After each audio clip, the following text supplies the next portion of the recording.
Good afternoon. Oh, good afternoon, Kiko. Kamusta yung kaso ni Tito Romaldes mo? Ayaw sumagot, natatakot. Ganyan, boss. Hi guys! So for today's video, tayo ay... Hi! Uy, andyan na pala kayo! Kami na nga yan. Gusto pasok, gusto spended lagi. Aray ko alam mo talaga ka idol. So today, imi-meet natin yung real life heroes sa trabaho. Personal, industrial, and professional. Wow. Oh, talaga. Okay guys, ready na ba kayo? Tara!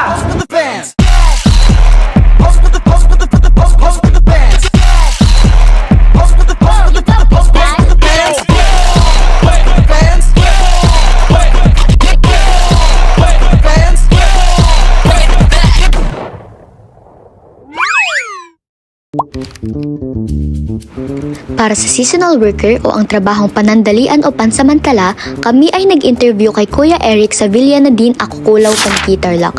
Pansamantala lang siya sa construction habang may project sa subdivision. Ano po yung buong pangalan niyo po? Ay, ako po si Eric Osorio po. Ilang taon na po kayo? 39. Kasal na po ba kayo? Hindi pa. Kasal na. Pero isa lang yung asawa ko ha. Nakapagtapos po ba kayo ng pag-aaral o kolehiyo? Ganun. High school. High school. Saan po kayo nakatira po? Santa Ignacia. Ngayon, tapos na tayo sa background checking. Kaya punta na tayo sa pag-i-interview para mas makilala si Kuya Eric. Ang kasalukuyang trabaho namin ngayon dito, yung sa Latero at saka sa Kisame. Regular. Kasi hindi naman humihinto eh. Almost 20 years. Nasa kwan lang ako. Minimum 620. Sa boss ko, mayroon kaming kwan. May SS ako kasi naka-regular ako. Kung sa tutusin, kung pag susumahin mo, kulang. Kasi sa dami ng pinapakain tsaka sa taas ng mga bilihin. Kaya ang mga construction, maliliit lang yung sahod. Pero kung tutusin talaga, dapat padagdagan. Depende rin sa kasama mo sa bahay kung kaya niyang tipirin yung yung sahod.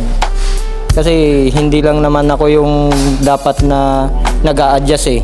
Kasama din yung kasama mo sa bahay. Wala namang problema. Ang kwan lang, sahod lang. Pero sa mga ibang kwan, maliliit. Pero yung sa akin, okay naman. Pero kung aanuin mo, pwede sanang dagdagan kung sakali.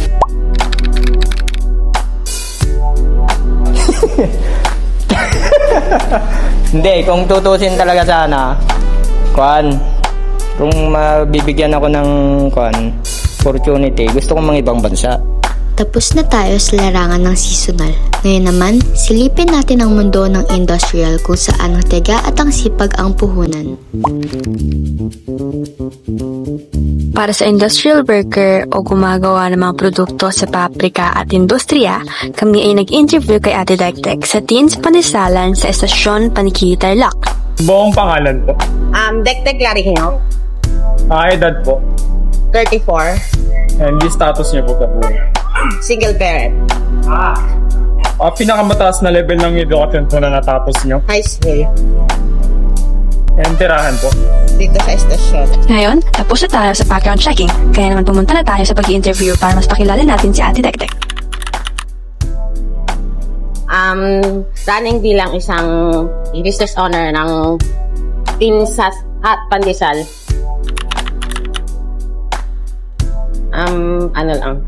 Contractual. Actually, 2 months pa lang ako nagra-running as a business owner. Sa ngayon, kasi 2 months pa lang ako nag-start.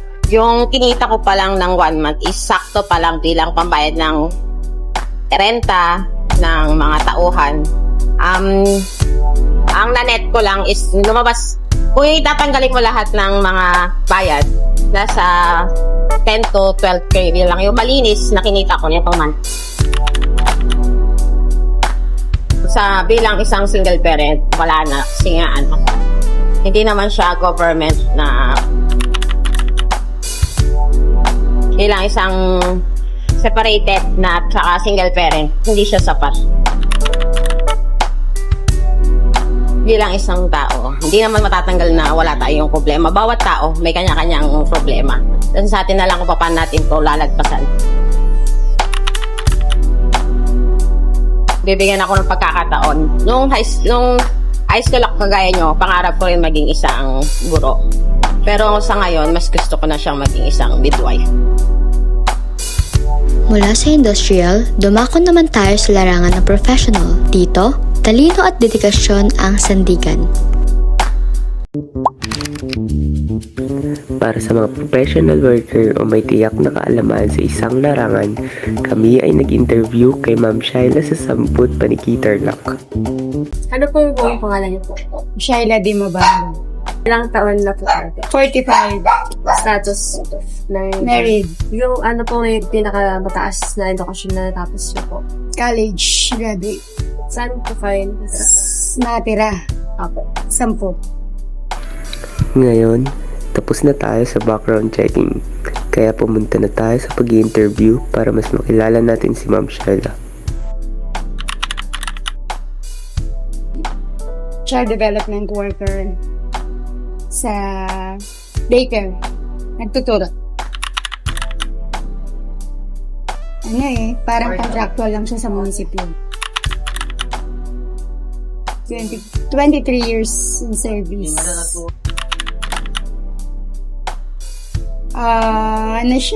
Nahahati sa 3. Municipal, barangay, and provincial. So all in all, okay, sige, more or less 17.